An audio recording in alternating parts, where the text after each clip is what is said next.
I love you too much to let you grow up into the type of man that acts this way, right? If Yes. he's being selfish or if he is being unkind to his siblings, I will get very direct with him. All right, guys, welcome back to another episode of Both Sides of Success. We're joined by Tyler, the 3 mile per hour dad. Tell us a little bit about how the 3 mile per hour fatherhood got started and, Yeah. how it came about. I know you said it essentially started out kind of as an accident almost. Yeah. So I'm a dad of 6 kids. I've got 3 boys, 3 girls. My oldest is 11. My youngest is 4. And with that, fatherhood, obviously, very big part of my life, just in terms of what I spend my time on, what's at the forefront of my mind on most days, the things that are important to me.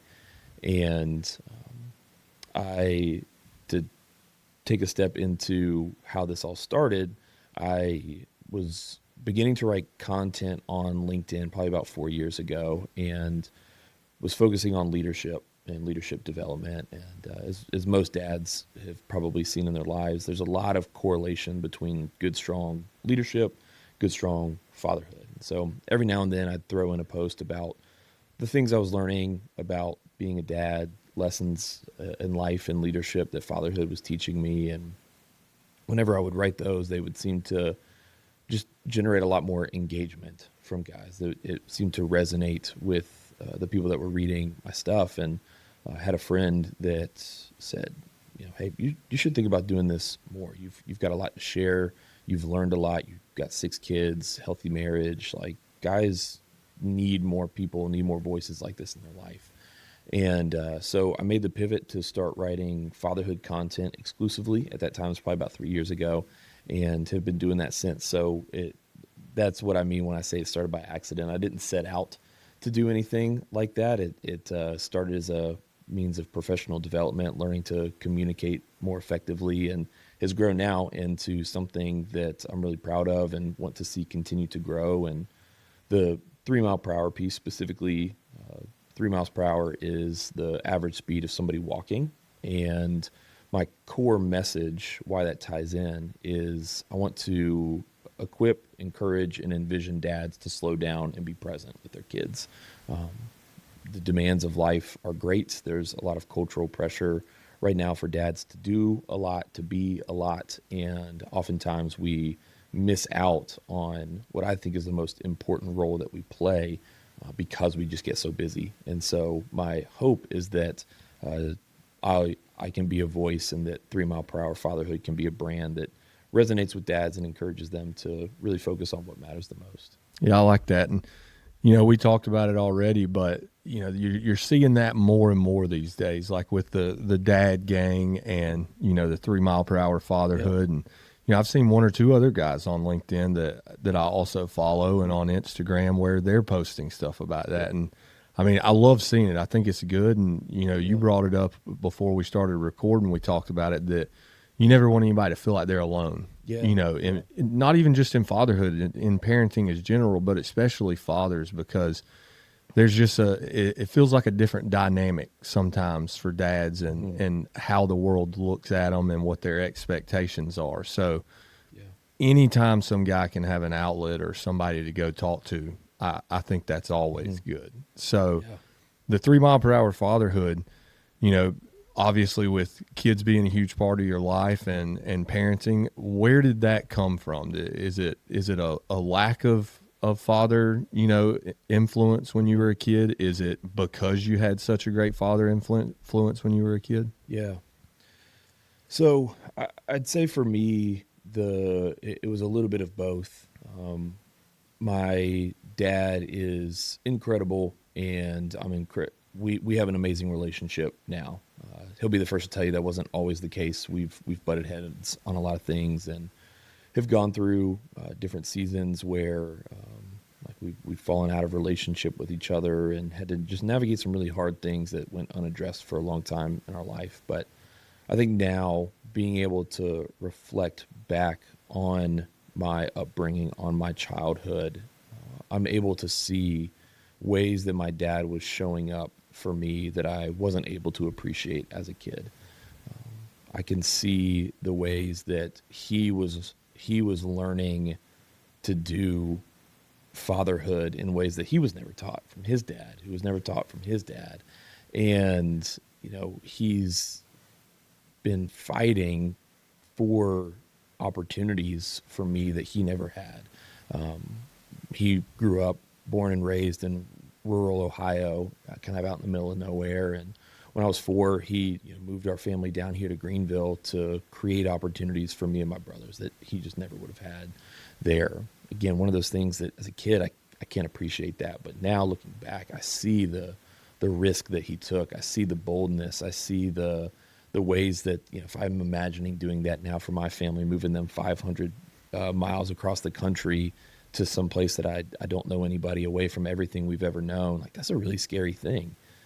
But he did that for us, and I'm grateful for that. So to answer the original question, I think there's things now that I see about my dad that were maybe where he was lacking or missing the mark, as the things I would have recognized as a kid. But now I'm able to see the ways that he was present. I'm able to appreciate my dad in a way that, like, I hope my kids will one day appreciate about me when they're, dads or moms of their own. Yeah, and I think part of it is that your kids have to get older before they can appreciate some of the stuff you do. I mean, it's tough for a kid, no matter their age, to notice the things and to understand why you're doing it. You brought it up in one of your podcasts, like you never want to say no all the time because they're going to stop asking. Yeah. And I think that, yes, that's true. But, sometimes when you do say no, they're not going to understand why you're having to say it. Yep. And even then, when you do say yes, they might not even see how important it was that you kept saying yes. And then as they get older, they're going to be like, man, Dad just, he always said yes. He always did that for us. Yeah. And we discussed it too, earlier, where I think that the difference between, how you're raising your kids and how your dad raised y'all, and then how your grandfather raised your dad, is just the time. Things have changed so much, and back then it was just all you had to do was provide, and you were the dad. And then now it's got to be a lot more than providing because of social media and everything that your kid's surrounded by. You've got to be there to show them, the type of role model and the type of person that you want them to be. You don't want somebody online showing them how to do it. Yeah, 100%. I think about the difference, to your point, of time, right? Like, my dad still to this day works in the automotive industry and very demanding in terms of his time. There were a lot of days where I just didn't see him, right? He was up and gone before I was awake, and he was back after I went to sleep as a kid. And he was working so hard to provide for our family, to your point.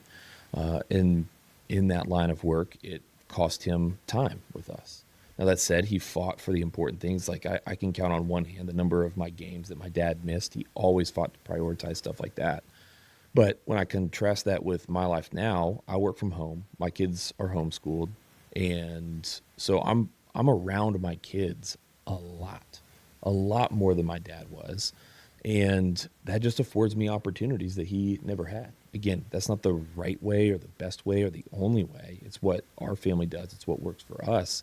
But it does change the dynamics of how I have to engage with my kids. When they're throwing a tantrum in the middle of the day and they're struggling with their schoolwork, I have the opportunity to step into that in ways that my dad just never did. And that's so much of my heart for 3 Mile Per Hour Fatherhood. And for the dads that I'm working with or trying to reach, is like, I just want them to see the opportunity that comes with all of these moments. That if you are a dad that's gone for a significant portion of the day, or you're traveling a lot for work, you don't have a ton of time with your kids, or if you're the dad that works from home and you're with your kids all the time, and anything in between, the opportunities that you have to really invest in, to mold and to shape your kids into the type of people that you want to be, or you want them to be, or like you said earlier, right? To show your daughters the type of men that they will marry one day, to show your boys the type of men you want them to become. It just takes a level of intentionality that I want to see more dads have. Like that kind of stuff isn't going to happen by accident. And I want to see more dads give time and attention to that is my heart for all of this. And I think, a good point with that being said is something that we kind of talked about before we recorded is that Mr. Mom mindset. Like, I said it earlier, like that's just got to disappear. Like there's no such thing as the Mr. Mom. I mean, it's a Mr. Dad. Like you're just being a father. Mm-hmm. Fatherhood in ways has changed where that Mr. Mom thing made sense, like we talked about, because all you needed to do was provide and like all that. But now there's so much more that you've got to put into it that I've just always hated the Mr. Mom connotation and what it meant and what it kind of says about people when they say things like that. Yeah. So I think you've got to look at it as you're being a dad. You're spending time with your kids and you need to. I mean, that's what you're here for. You want to create memories with them. You want them to, when they grow up, appreciate the things that you did for them. And if you're never there, they're not going to have the opportunity to appreciate it. Yeah. Yeah. I think about, I've got young kids, so Bluey is like a household favorite for us right now. And, love the show. It's made me tear up on more than one occasion, but so often like the portrayal of the dad bandit in that show, he's like, just this super fun, always playing these games and making his kids laugh or doing whatever his kids want, always saying yes to them. And it almost creates like this, it's like the other side of the spectrum, right? If previous generations' fatherhood was primarily about providing financially for your family, the pendulum can swing too far the other way where it's like, well, dad is just supposed to be this bandit type character where you're fun and you're engaged with your kids all the time and you're playing games and you're doing all these things. And it's like the reality is I think there's a middle ground there where, yes, for a dad to provide for his family is an important thing. Yes, to have fun, to connect with your kids, to be a source of joy in your home is an important thing. But there's still times like you and I were talking about before where dad has to hold the line. Like you have to be able to be firm, to be stern.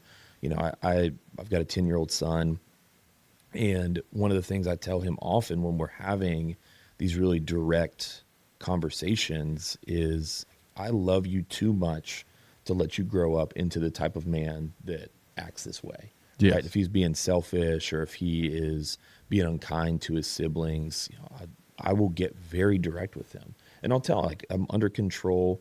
I've failed at this a lot, and we can talk more about that too, where I've lost my cool and I've not handled these conversations well. But in moments where I can come in under control, be firm, be stern with him and say, I love you too much to let you grow up into the type of man that only cares about himself. And I'm going to do whatever I can, as long as you're under my roof, to make sure that doesn't happen. You can choose if you want to make this more difficult, and I will go there with you. I will make life very uncomfortable for you if you want to continue on in selfishness.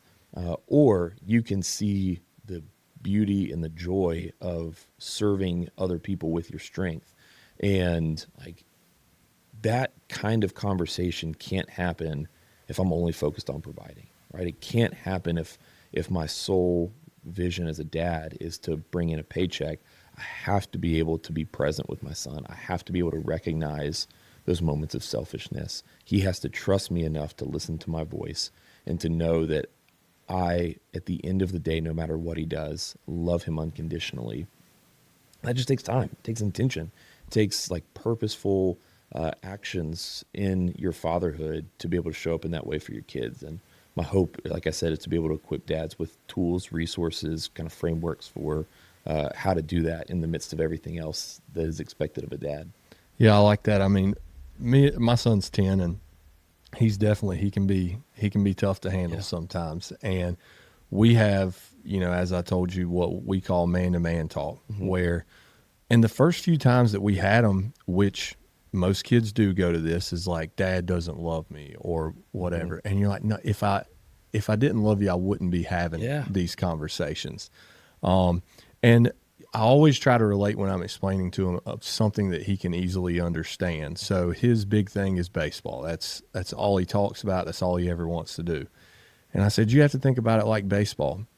If the coach is coming to you during practices and he is correcting you and telling you what you're doing wrong and trying to help you fix it and get better at baseball, it's because he knows you can do better and he wants you to be better. Mm-hmm. If he stops correcting you or telling you when you're doing stuff wrong or helping you, it's because that's what he expects from you, and he doesn't think Yeah. that you're going to be any better. So he's almost given up on you. Mm-hmm. I keep coming to you and having these conversations because I'm never going to give up on you. Yeah, We're so always going to have these conversations. Sometimes they're going to be tough. They're not going to be fun. But afterwards, I can hug you, say I love you. You know, we can have a home run derby in the yard, whatever you want to do. So But the good, man. conversations have to happen at some point. And to imagine your son growing up knowing that his dad is in his corner no matter what, that his dad loves him enough to fight for him in these ways. Like, I mean, that I'm biased because, I'm a dad, but I just think that there is nothing in this world more powerful than a dad who's able to do that and the impact that it's going to have on his kids, right? Like if you go and Google the statistics on fatherlessness, they are so sobering to see the impact that a lack of a dad has in the lives of kids with incarceration, with drug use, teenage pregnancy, suicide, depression, anxiety. They all skyrocket in kids who didn't have a dad present. And so for your kid to have a dad who is able to look him in the eye and say, I love you. I've got that high expectations for you because I know what you're capable of. And I'm going to be here to walk with you into you becoming that type of person. I mean, it's the best advantage we can give our kids in life. Absolutely. And the conversations they go on for years. Like Yes. one thing that I've tried to tell people when I talk to them, especially with fatherhood, is that if you think that the conversations are going to end once they're 12 or 13 or 14, you're completely wrong. Yeah. And that's so one of the reasons that I'm huge on, being present and being around your kids is, I lost my dad at 16 and he was sick, for years before that.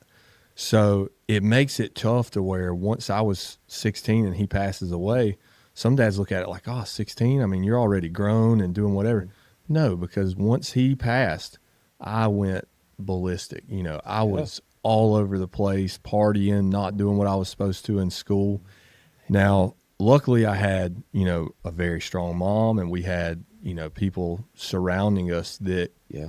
guys kind of stepped in and became that, male idol for me. Yeah. But dude, 16, your kid, he's still a kid at the end of the day. Yeah. Still a kid at the end of the day. So those conversations and, like I said, man-to-man talks, as I call them with my son, they're going to go on for a Yes. long time. Yeah. And that's my hope, man, for my kids and for any dad, right? Is that you're able to cultivate the type of relationship with your kids where like that continues on through their childhood, through their teenage years, and even into adulthood, right? Where your kids just know that no matter what, they can always come back to dad and he's always going to be there for me. He's always going to answer my call. He's always going to show up when I need him to. Like, I want my kids to know that forever. And I'm trying to do everything I can now to set the foundation for that we'll build off of. Because right now my kids are small, right? My oldest is 11, and we always say, like, we got small kids, small problems. But I know the day is coming, probably pretty soon, especially with my oldest, my daughter, where like the problems are going to get bigger. They're going to get more real. Mm-hmm. And if I'm just trying to step into that type of relationship with her once those big problems hit without that foundation where she knows that we can connect, that she can trust dad, that I'm willing to just be with her, like it's going to be really difficult. And so the more I can do that now with my kids and set that foundation for them, that dad's here, that dad loves you, that dad's going to hold you to a standard, but I'm going to be here to help you achieve that.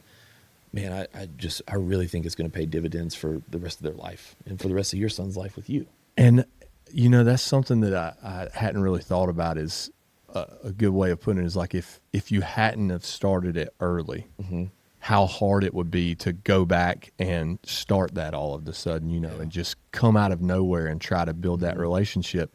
It's just not the same. You kind of got to do it from very early on. Yeah. And you said in a podcast one time where you want your ceiling to be your kid's floor. Yeah. If you kind of touch base on that a little more, and I kind of want that to go into a question as well. Is that what kind of drove you to, go to college, get your degree, and then also go back to college years later and get your master's degree? Yeah. I love that quote. I don't know the origin of it, but the idea of a dad making his ceiling the floor for his kids is such a beautiful picture. And, I mentioned earlier a little bit of my background and my story with my dad. And, when I was 4, he moved our entire family from Ohio to Greenville. And so much of his motivation, like I mentioned, was for myself and my 2 younger brothers to have opportunities that he never had. And I'm so grateful for his courage and his vision and just the bravery that it took for him to make that decision, because he's done great things in his life. He's achieved a lot professionally and personally, and to see that he has set me and my brothers up to go even further than he was able to go is a really beautiful thing. And again, like I mentioned before, it's not something I could appreciate as a kid. When I see my dad working those long days, when I see the tension or the weight that he's carrying to provide when things were hard, it's stuff that I just couldn't have appreciated then. But now I see the sacrifice. I see all that it cost my dad to create these opportunities. Like, you imagine him like having like a platform, like a piece of plywood that he's just like lifting me and my brothers on, he's kind of maxed out what he's capable of doing, but he's going to make sure that we can go further than that. And so for him, college was a big thing. For me and both of my brothers, he played college basketball for a little bit, never graduated. My mom went to community college for a little bit, never graduated. And so he wanted to give us that opportunity. Again, it's not the only way or the right way necessarily, but it was something my dad really fought for. And so all 3 of us are college graduates now, first in our family, and it's created opportunities for us to do things that he never would have had the chance to do. And to see him like take those ambitions and to see him fight for those things for our family has certainly inspired something in me to do the same. And so I pursued my master's. I think we had 2 kids, and I think I finished it right after we had our 3rd. I remember laying in the hospital. I had a paper due, and my wife was taking a shower after it got like the day after, and I was laying in the hospital bed with like a 1-day-old baby on my chest, writing the paper. And but it was one of those things where I wanted to create opportunities for myself to grow professionally, so that I could provide more for my family, so that I could show my kids what that looks like, so that I could just achieve things that I wouldn't otherwise be able to achieve. It's not necessarily the thing looking back that I would look at and say, yeah, I would definitely do that again. But at the time it was something that felt really important for me to almost model what I saw my dad do, right? Like, my dad did this really hard, really courageous thing in moving our family. I knew that pursuing my master's while being a dad, while working a full-time job, while being a husband was going to be really hard. But I saw the opportunities that I thought it would give my family, and I was like, this is going to be worth it. I need to make this sacrifice. So that was some of the kind of motivation there. Now, your degree and master's that you have obviously allowed you moved into the medical field. And it sounds like, the medical field that you're in is giving you the opportunity to work from home. So Yeah. you're getting to spend a lot of time with your kids, a lot of time with your wife. So a lot of times with people, I ask them, how do you, kind of balance the work life? But with working from home, I imagine it makes it at least a little bit easier. Yeah. So my question to you would be, how do you balance your outside of family time life, time to yourself, or, hey, one of my buddies wants to go get a drink, or, Yeah. whatever. How do you kind of balance those? And I'm kind of curious to know, how do you tell your kids, like, listen, dad's not trying to just get away from you or Yeah. anything. It's Yeah. not because I don't love you. It's just, dad wants time to do other things as well. Yeah, yeah. So it's really important for me. I'm highly introverted, which I know sounds odd for a dad of six. But when I say introverted, I just mean that I recharge being by myself, right? Like being around people is can be draining for me. Being by myself is the thing that kind of recharges me. And so it has been trial and error over the years for myself and my wife both to find the rhythms that allow us to be at our best for each other, for our kids. And so for me, one of the things that I really enjoy is going to sit at a coffee shop. I love coffee. I love going to sit and I might read a book. I might journal. I might write for 3 Mile Per Hour Fatherhood. I may just sit and listen to music sometimes. Like the thing can change, but being able to sit there by myself is a big one for me. So it's time that I try to fight for and protect on the weekends or Friday nights after we get the kids down. My rhythm, we got like a bench swing outside, and I'll sit there and have a cigar and a glass of bourbon on a Friday night and just sit out there, again, maybe listen to music, maybe just look at the stars and just spend 30 minutes to an hour sitting on the swing, enjoying a cigar and a nice glass of bourbon. And like those kind of things are just really recharging and refreshing for me to have that time. For my wife, it's on Thursdays. She goes out in the afternoons. I do dinner and bedtime solo with the kids. And she usually goes thrift shopping or something that's just going to kind of recharge her. And it's good time for me with the kids. We do mac and cheese and movie nights. And it's just, again, finding in the season of life, what are the rhythms that allow us to refresh, to recharge, to rest.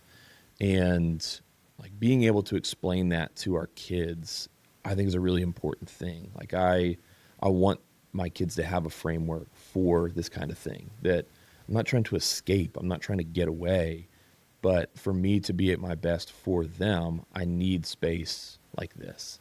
And I think being able to get into the why with your kids for those kinds of things are really helpful for them to understand that, for them to have a framework for why those types of rhythms are really important.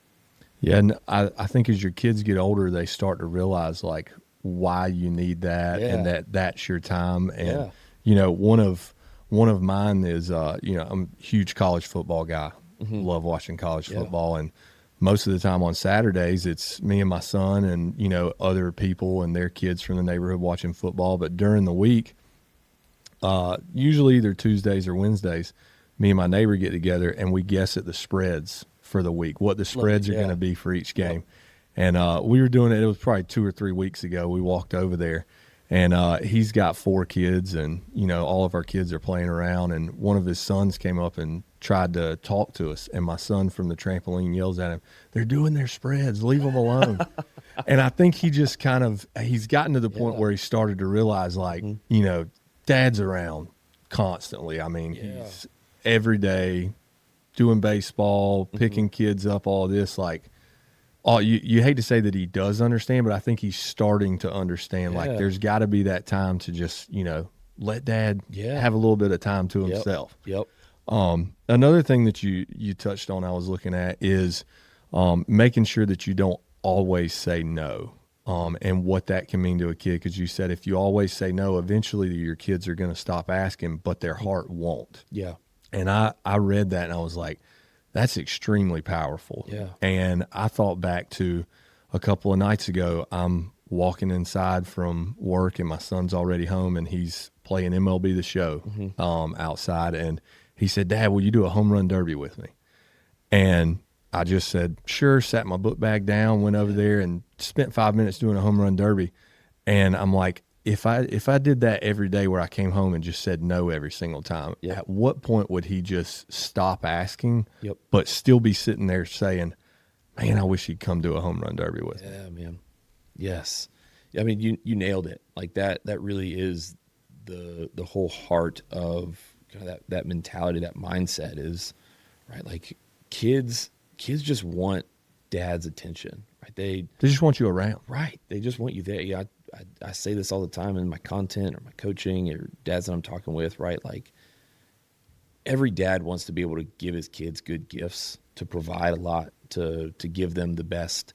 But at the end of the day, like your presence, your attention is the thing that your kids want. They want dad to come do the home run derby with them. They want dad to sit down and read a book or draw the picture or whatever, play the game, whatever the thing is. And when we get going back to like the 3 mile per hour mentality, like when we live our life in a way that we're just constantly on the go, we're constantly rushing from one thing to another. I know for me personally, like I cannot be the type of dad I want to be when I'm in a hurry, when I'm rushing from thing to thing, because it doesn't give space Right. for those yeses, right? Like if you're coming home from work and you're just thinking about all the stuff that's got to get done, you got more emails to respond to, you got to make sure your wife is good and dinner's ready, and we got people coming over, whatever the thing is, and your kid's asking you for the home run derby, you're like, nah, I don't have time for that, buddy. I can't do that right now. And you're not even like hearing him say it in the moment because you're already mentally on to the next thing.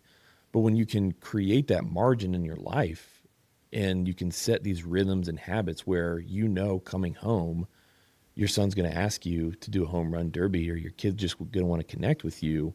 Like if you can create the margin in your life, you can slow down enough to see that like this little boy just wants time with his dad.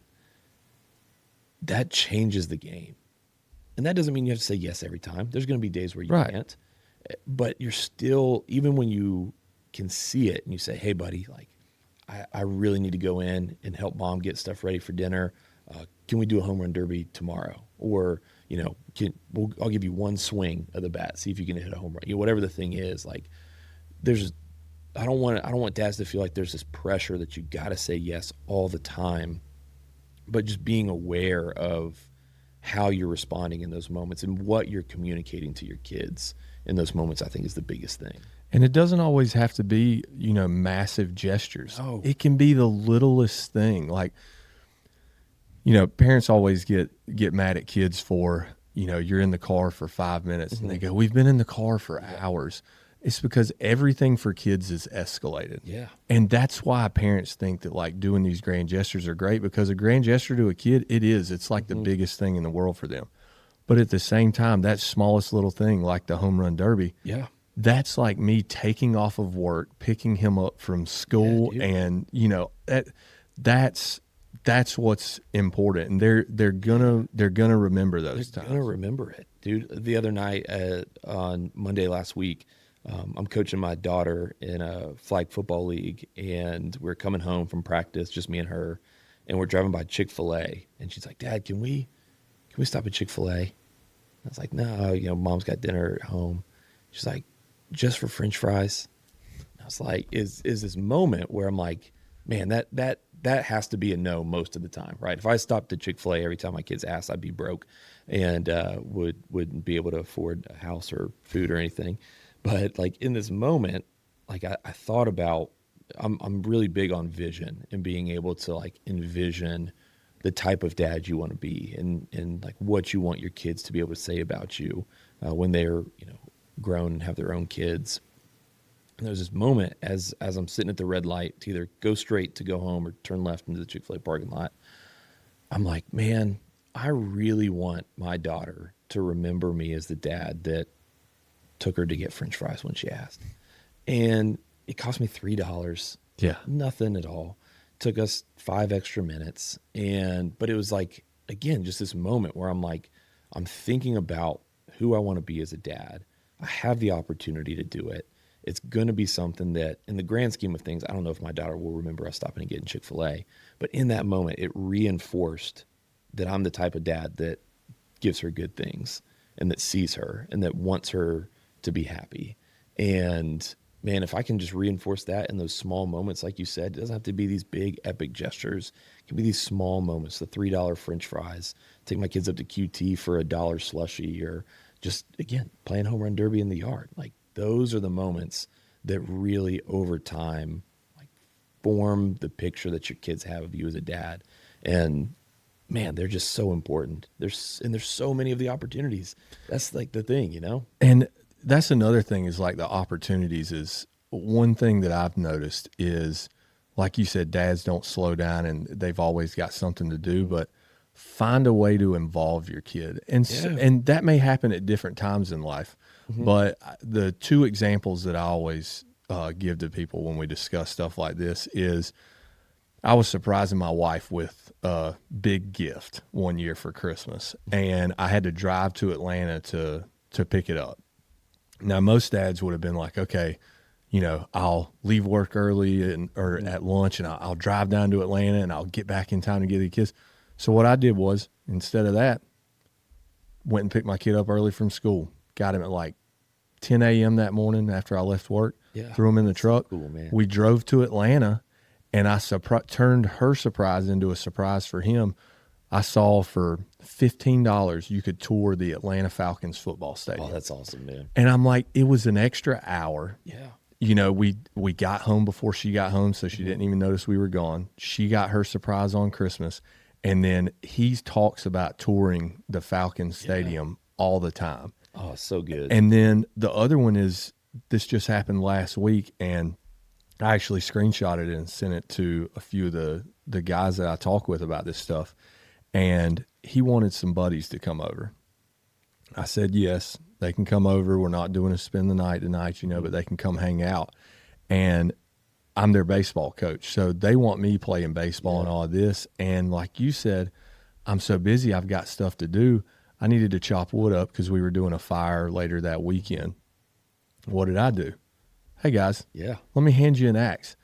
And my son, he's got a little watch and he can text or whatever. And he sent me this long text about like how I'm the greatest dad and you just made us think electronics are stupid for 4 hours. What a win, man. And I'm like, all I did was make them do my work for me. But it was fun because they're getting to learn something new. They're chopping up wood. I'm joking around with them. One of the kids caught the axe handle on the log and, got the burn in the hands. And it was just like, to me, I didn't see how they would think that would be fun because they're just doing work. But to him, he's like, that was the greatest day that we've ever had. Dude, it's so good, man. Like, when you can invite your kids into things like that, it's so often I find that it just impacts them in such a way that for us, it's just, another Tuesday night or whatever. But for them, it's like, man, I got to wield an axe. I got to chop wood, especially for you boys, where they're just like, got to feel like a man. And it's like, that's something that'll stick with them. He'll think back to that time that he got to chop wood with dad and with his friends. And all it took from you was a moment of intentionality. Right. To be able to slow down and recognize, like, I got to do this thing. This has to get done. I can just invite them into it. I can create an opportunity here to connect with my kid. Right. And that's the thing, like, to hopefully take some pressure off any dads that are listening to this. Like, I really do think it can be that easy. I think it really can just be inviting your kids into things you're already doing and create space for them to just be with you. And it changes the game. So with all of this parenting talk, like, what's one thing that has really surprised you the most about fatherhood? I mean, nothing can really prepare you for everything that's going to happen, but what would you say is something that like has been a major surprise for you? Yeah.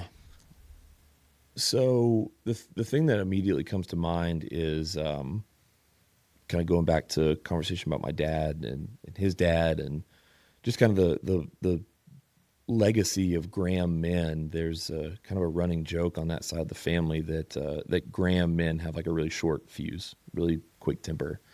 And it was really surprising to me, having seen that in my dad, having talked to my dad about that as an adult, for us to process through some of that, It's really surprising to me to see how quickly I fell into doing things that my dad did. It's like the things that I remember as a kid of like, man, I'll never do this when I'm a dad. I'll never do this to my kid. I mean, just on Sunday this week, like I did something, I was, being impatient and stupid, and I was just so harsh with my kids, my boys.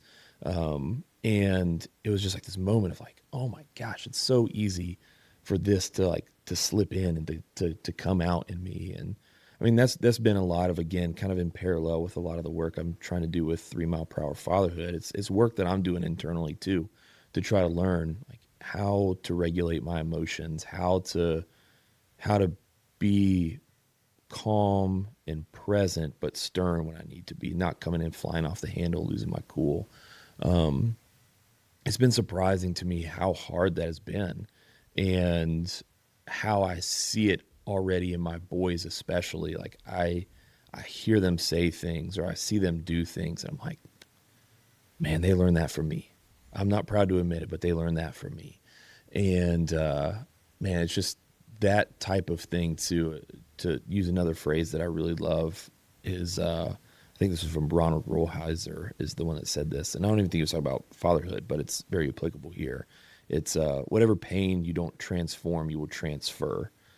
And like, I just think in fatherhood, it's so critically important for us as dads to do the work, to be able to recognize, like without shame and without judgment, the things that we're falling short on, or the things that we're messing up on, and really fight to transform those, to do the hard work of becoming the type of men that we'd be proud to see our sons become, or that we'd be proud to see our daughters marry.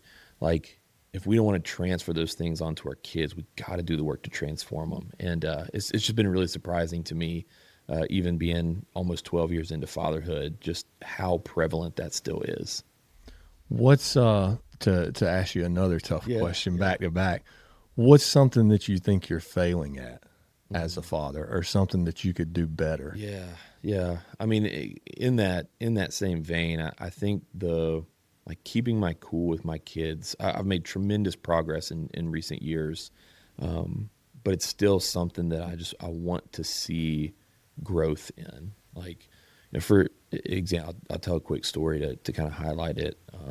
Hopefully, make dads feel better that they're not the only ones that act like an idiot sometimes. But it was Sunday morning this weekend, and we have a small homestead, so we've got goats and chickens and ducks. And Sunday mornings are typically our we call it our farm chore morning, where we all go outside. And we have certain things we got to do, and one of the things I wanted to do that morning, we had a burn pile, and I was like, I need to get this fire going. And I went out there, and it was kind of windy. I was like, maybe I shouldn't do a fire today, but just stubborn. I was like, I'm going to do it. I just need to get this done. I've already decided I'm going to do it. I need to do it. And I brought a lighter out and couldn't get the lighter to work. And so already I'm mad. Go in and get another lighter, bring it out. It's not working. And at this point, it's like the red flags are there. I'm acting completely irrationally about these lighters. I'm cussing these lighters out. I'm saying things that I'd be embarrassed if anybody knew that I'd said. And it should have been like this moment of like, man, I'm getting dysregulated here. I'm like not in a good place. So I don't know why this has been such a big deal to me in this moment, but something's not right. But I kept going. I was like, I have to get this fire going. And so I go inside, I get a third lighter, bring it out. It doesn't work. Dude, I snapped this lighter in half because I'm so mad. And at this point, I'm just like, I am lighting this fire one way or the other. I get gasoline, pour it on there, get some matches. I'm like at risk of blowing myself up at this point because I'm being careless. Get this fire going. And dude, as soon as I get this thing going, the wind starts whipping and all these leaves in my yard are catching on fire. I'm having to like put out all these little fires in the yard because it's blowing everywhere. So I'm stressed out now. I'm already mad. I'm super angry. Now I'm like, man, did I do something stupid here? I think I did do something stupid. Am I going to start other fires somewhere else? So I'm stressed out. I'm trying to put these fires out. My boys are coming out there like, how can we help? I'm like, y'all go feed the goats for me. That's what I tell them to go do. So they go up to go feed our goats, and they start fighting. They start tripping over each other. They can't close the gate. The goat's about to get out. My 10-year-old kind of bowls over my 7-year-old, and he spills all the goat food on the ground.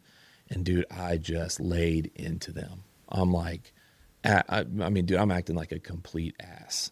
And I'm just like telling them how pathetic it was, and it was so disappointing. And I'm like, I'll just do it myself.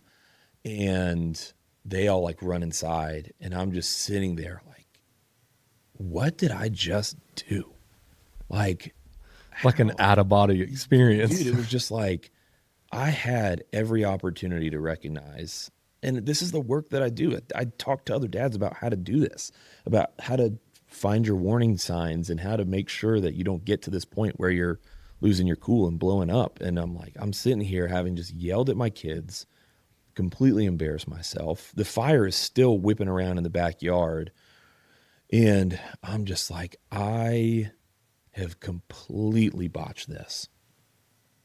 So I'm like going back to the fire. I'm trying to like spray it down to contain it more. And I'm just the whole time I'm thinking like, this is all my fault. Like I should have recognized that this fire shouldn't have happened. I didn't pay attention to the warning signs. I blew past them, and now everything is blown up. My boys are mad at me. I'm mad at them. I probably scared them. I got to apologize to them. At that point, my wife comes out. She could hear me from inside yelling, and she's like, "What are you doing?" And so now there's like tension and conflict with her, and I'm like, because I was so stubborn, because I didn't pay attention to the signs, because I didn't take the time to slow down and regulate and to really see like, hey, this probably just isn't the right time for me to try to start this fire. Now everybody in my family is mad at me. I'm mad at all of them, and the whole day feels ruined. And it's 9 a.m. And so I share that story, one, just to, again, make sure no dad ever feels alone. So if your dad's ever lost your cool and yelled at your kids and felt like an idiot afterwards, you're not alone. I've done that plenty of times, and still do it. And so, but all that to say, like, I think one of the other things that I always try to encourage dads on is like, you are human. You are going to fall short. You're going to mess up. You're going to drop the ball. Like, being able to model humility and to model how to respond in those moments to your kids is equally as important as like getting it right. So for me to be able to like sit my boys down, brought them out to the bench swing and sat them down, like looked them in the eyes, and I was like, I am really sorry. Like, it is never okay for me to speak to you that way. I'm embarrassed at what I did. That was not fair to y'all. I think it's important in those moments, like, explain what I was feeling. So I'm like, I was angry. I was scared that the fire was getting out of control. And I took it out on you guys. I even told them, like, I don't, cuss in general very usually, and especially around my kids. Well, like I told them, I was like, y'all aren't allowed to say this word, but I was like, Daddy was a real ass just now. Like, I want, again, kind of going back to that, like, dad voice, being stern. I'm like, I want y'all to understand that this moment was not okay, and that I recognize what I did. And, it's one of those things where, unfortunately, like, damage was done. I had to repair it. 15 minutes later, my 10-year-old's being a jerk to his little brothers. And I'm like, I don't feel like I can be mad at you right now because you just watched me do it. You're learning from me. Yeah. And so, it's again, one of those things where I'm never going to be perfect as a dad. I know that. But if I can be present, even in those moments of imperfection, and Sunday was a massive, it was the most I've lost my cool in a very long time. If I can be present and understand in that moment that I don't have to carry guilt and shame over that moment, but I can use it as an opportunity to apologize to my kids, to repair the relationship, and to show them like why the things that I talk to them about are so important and what happens when we ignore those things.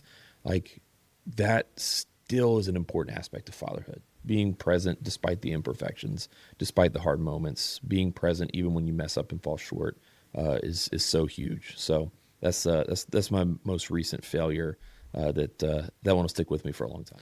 And I like that.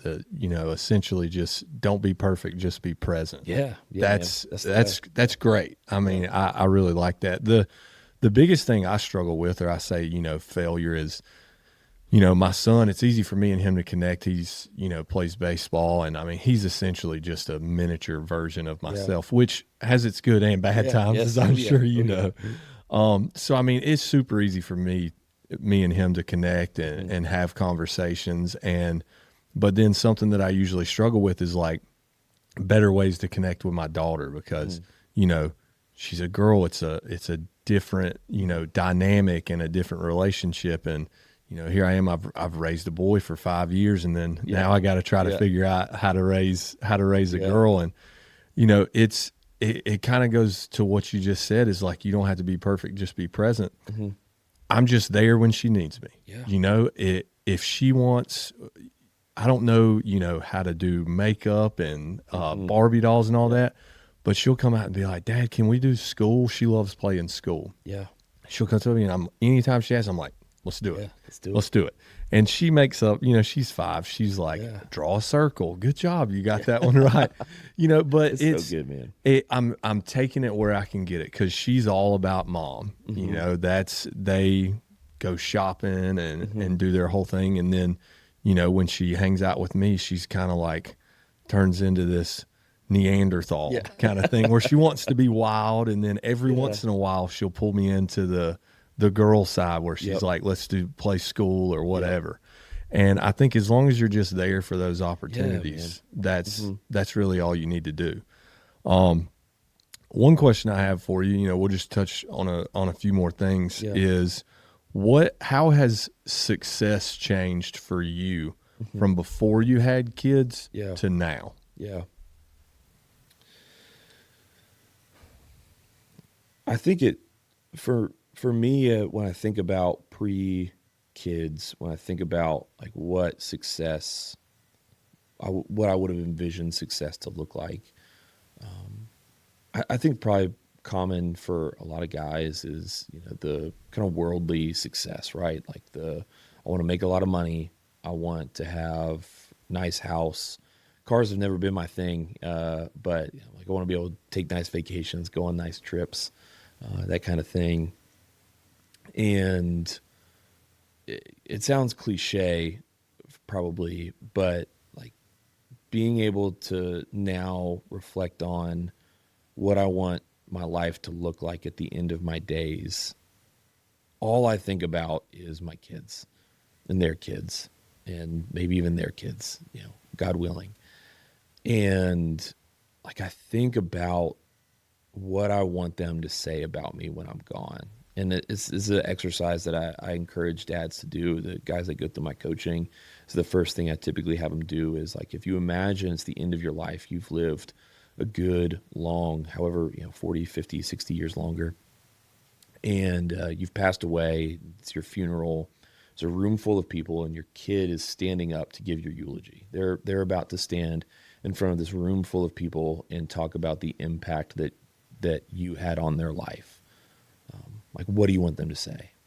And man, like that is what I think about as success now. Like, if my kids can give a eulogy about me where they say that my dad loved me no matter what, that my dad was there for me, that there was never a time where dad was too busy to pay attention to me, that if I needed him, he was there. Like, there's all these things when I've done this exercise, like when I've actually written it out, like there's just these things that I want my kids to be able to say about me. And like at the end of the day, that is going to be the legacy that I leave. And that's going to be my bar for success. Like, if my kids feel that way about me, say those things about me, they want to be around me. Like, I imagine just having, like, with 6 kids, if they all have a bunch of kids and they have a bunch of kids, like just this massive family surrounding me and at the end of my life, that to me is success. Yeah, I was listening to a podcast the other day, and they were having a similar discussion like me and you are. One of the guests said, that once you become a parent, your job is to become the ghost of your children's memories. Mm. And I was like, that's essentially Yeah.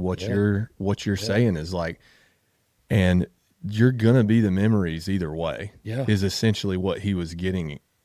getting at. Yeah. But what memories are they gonna have of you? Hmm. Is it gonna be my dad loved me no matter what, or is it gonna be ones where dad wasn't around, or dad? Hmm. Are you gonna make it positive memories, or are you gonna make Yeah. it negative memories? Exactly. And why I think that's so important and it's why I encourage dads to do this exercise because I mentioned before, I think vision is so important, understanding who you want to be, understanding what you're aiming at as a dad. Because I think when you have that, if you have that vision, and now your mission in life is to bring that vision into reality. Like if this is how I want my kids to describe me when I'm dead and gone, that's not going to happen by accident. I need to start putting in the work today to become that type of dad. It gives like weight to all these moments that we talked about. The getting the Chick-fil-A French fries, doing the home run derby, right? You saying yes to doing the home run derby with your kid is you taking a step towards being the type of dad you want to be remembered as. And if we are constantly compelled by that strong vision of who we want to be as a dad, it impacts our day to day life. It's the reason I sit my boys down and apologize after blowing up because I'm like, I don't want me blowing up to be the core memory here. Like I don't want this to be what they remember me as. I want them to remember, yeah, my dad wasn't perfect. He screwed up and he yelled, but he always apologized for it. He recognized it and he reconciled and he made sure that our relationship was good. And so it drives how I show up every day because I have this vision that's so compelling to me that I'm like, I want to do everything I can to make sure that that vision becomes my reality as a dad. Yeah, absolutely. So we you sent a email before we had you on and asked if you'd bring a quote with you. Yeah. So if you want to kind of give your quote and tell us kind Yeah. of why you chose it. Yeah. I've got a few. I've used a few of them already. I had to prep a few in case it's like I know I might end up using Yeah. some of these in our conversation. But I think the one that I would want to leave dads with that are listening to this is start where you are, not where you think you should be. And it's like the number one piece of advice that I come back to with dads because, again, I think listening to this conversation or thinking about the type of dad you want to be, it's really easy to be filled with regret or guilt or shame, especially if you feel like you've just not done enough. Like, man, it's too far gone. I've missed my opportunity. I should have been doing this already. My kids are teenagers, and it's too late to build the foundation. And it can just create a sense where dads just feel like there's not a path forward for them, or that again they're too late. They've missed the boat and it's already gone. But operating with this mentality of starting where you are, not where you think you should be, like it just gives. I want dads to walk away having listened to this conversation, feeling like if they've got this vision for who they want to be and they're feeling motivated or inspired by our conversation to be different, to show up in a different way, that they don't have to look completely different tomorrow for them to Right. be a success, right? They can do one thing. They can say yes to the home run derby. They can ask their kids the best part of their day while they're sitting around the dinner table. They can end work at 5 o'clock and not check email until their kids go to bed. Those small actions, like we've said, those add up. Those are the things that really build the foundation, that build the culture of your family, of your fatherhood. And so if you can start now, small steps, like brick by brick, you can build the vision. Like you can become the type of dad you want to become. It's never too late for that. There may be a lot of repair work and it may be painful, but it's possible. Just start where you are. Yeah, and we had one of the first, or I think it was the second guest that we had on. His quote essentially, it kind of touches base on that, is just doing the small little things and Yeah. let them build up. And his was as if you'll change 0.1% for the better every single day, a year from now, you'll be 36.5% better at whatever you're striving for Yep. than you were at the beginning of the year. So, I mean, I think those small little changes are Massive huge. impact. It's just, it's going to take that time. You got to kind of let it happen. You can't rush it. Exactly. Yeah. You got to go 3 miles per hour. Yep. Well, Tyler, I really appreciate you coming on absolutely. and giving us the time. Where can everybody, find you at if they want to reach out and start watching everything that you do? Yeah. So LinkedIn is exclusively where I create content right now. So you can find me there, Tyler Graham on LinkedIn. And encourage dads to reach out if I can be a resource or an encouragement to them. In the process now of kind of re-envisioning what 3 mile per hour fatherhood will be in 2026, and have some, dreams of what it could be, and hoping to execute on a few of those and create some resources and different things for dads that want to go deeper on some of these things. And so, but like I said, more than anything, I want to make sure that any dad that needs help gets it. And so if you shoot me a message on LinkedIn, shoot me an email, like, I will do my best to respond and make sure that you've got people in your corner. So I like it. yeah. Well, again, thank you. I appreciate it. Absolutely, man. That's going to be it for us, guys. We'll see you next week.